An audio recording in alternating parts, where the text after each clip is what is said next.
oila va ish bo'lgan paytda ko'proq sizda birinchi o'rinda ish olib qolishni ham hisobga olishingizda iltimos qilgan bo'lardim. Hamma yo'nalishlarga qizlar qabul qilinadi. Bo'y nisbati 1.60 dan yuqori bo'lishi kerak. Va bunda imtihon fanlarida saralashda jismoniy tarbiya, bayon va uchinchisi chet tili. Mana ko'proq qizlar buqoq kasalligi bor. Mana shu narsaga ham e'tiborli bo'lishda endi ko'proq mana bu FGDS, ya'ni oshqozon yoki 12 yorug'cha ichakda shamollashda bo'lmasligi. Temurbeklar maktabini bitirganda shu BS pravaga ham ega bo'lasiz va harbiy oliyga kirishingizda juda ham katta imkoniyat beradi. Bo'y nisbati 1.60 dan yuqori. O'zingizni o'lchashingiz bo'yicha 1.60 qilmang. Unda bo'lsa eng kam 1.65 qiling, чтобы muammo chiqmaydi. Hamma organlarda eng past bo'y nisbati 1.60 qilib belgilangan. Shu video faqat qizlarimiz uchun.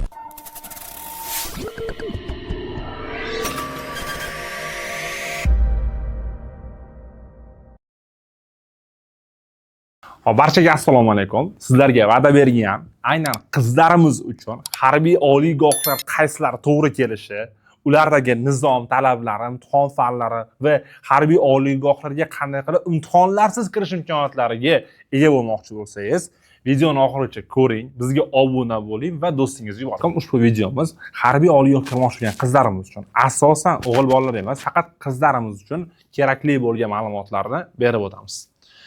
Xo'p, bu videoni qilishimizdan maqsad juda ko'p savollar berildi, murojaatlar bo'ladi, telefonlar bo'ladi, Shohruh aka nima qilsam bo'ladi, harbiyga qiziqaman, haliga harbiy hayotim deydi. Shunaqa insonlar bo'ldi, yoshlari 37 da harbiy sohada yuribdi. Ya'ni o'zini harbiy bag'ishlab olgan. Oila qurishmagan, boshqa narsa bo'lmagan. Ya'ni aynan shularga biz bir bag'ishla video ishladik. Xo'p, birinchi o'rinda bu videomiz savol-javob tarzida emas, qo'ldan kelgancha o'zim bilgan ma'lumotlarni YouTube video qildik. Xo'p, birinchi masala bu harbiy litseylar, ya'ni qaysi litseylarimizga qizlar kirishi mumkin. Shundan boshlayman. Birinchisi bu 9-sinfda hozir o'qiyotgan, 9-sinf bo'lgan qizlarimiz o'zlari yashab turgan tumandagi ichki ishlar litseylariga o'qishga kirishi mumkin. Xo'p, ichki ishlar litseylari nima beradi sizlarga qizlar? Bular keyinchalik Ichki ishlar akademiyasiga kirayotganda 80% grant kvotani ichida kurash imkoniyati bu bir. Ikkinchidan, tumaris izdoshlari jamoaviy guruhga qo'shilib olgandan so'ng uni ham alohida kvota asosida akademiyaga kirish shansi juda ham yuqori bo'ladi.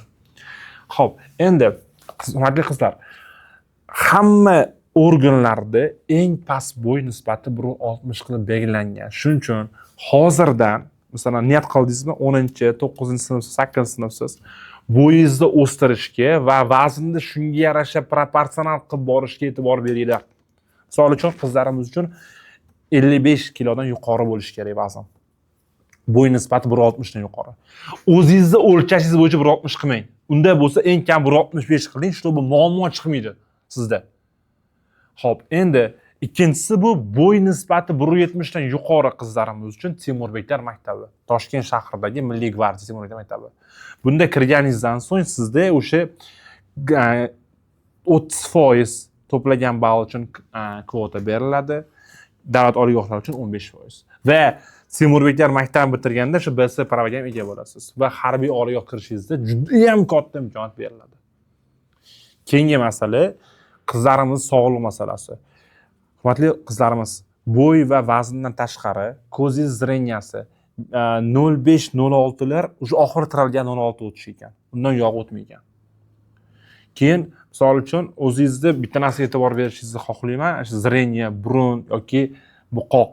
Mana ko'proq qizlar buqoq kasalligi bor. Mana shu narsaga ham e'tiborli bo'lishda endi ko'proq mana bu FGDS, ya'ni oshqozon yoki 12 yorug'cha ichakda shamollashda bo'lmasligi, o'zingizda jigar, o'pka yoki buyraklarni doim kuzatib boringlar. Harbiy kirmoqchi bo'lgan albatta.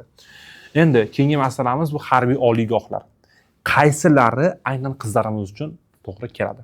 Bular 5 ta. Birinchisi, Jamoat xavfsizlik universitetining ichki ishlar vazirligi yo'nalishlari. Bular yo'l patrul, qizlarimiz uchun bo'y nisbati 1.70, post patrul, qizlarimiz uchun bo'y 1.65, migratsiya, ya'ni aviayo'l yo'nalishlarida 1.60 qilib belgilangan.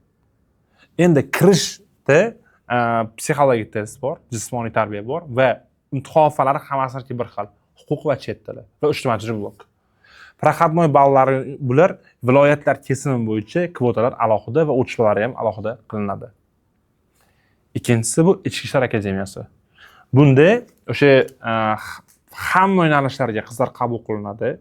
Bo'y nisbati 1.60 dan yuqori bo'lishi kerak.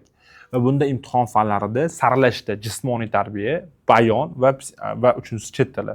Chet tilidan turk tili, arab tili fanlardan milliy sertifikatni oling.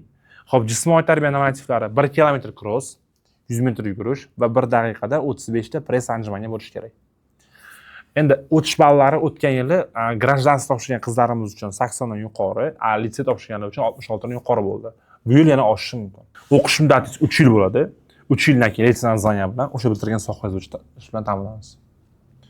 3-institutimiz bojxona instituti. Toshkent shahrida joylashgan, Chilonzor tumanida. Bojxona institutimizda bizda qanaqa tizim? 1.60 dan yuqori bo'y nisbati qabul qilinadi, o'qish muddati 4 yil. Imtihon fanlarida diktant, bayon, psixologik testlar 2 marta shans beriladi va huquq chet tili fanlaridan bunday asosiy blokda imtihonlar bo'lib o'tadi. Bundan tashqari jismoniyda bunda ham boya aytib o'tgan normativlarim hammasi uchun bir xildir. Keyingi harbiy oliygohimiz bu huquqni muhofaza qilish akademiyasi. Bunda harbiylashtirilgan ham, harbiylashtirilmagan ham qizlar qabul qilinadi. Bunda ham harbiylashtirilganda bo'y nisbati 1.60, lekin harbiylashtirilmaganda bo'y nisbati ahamiyati yo'q.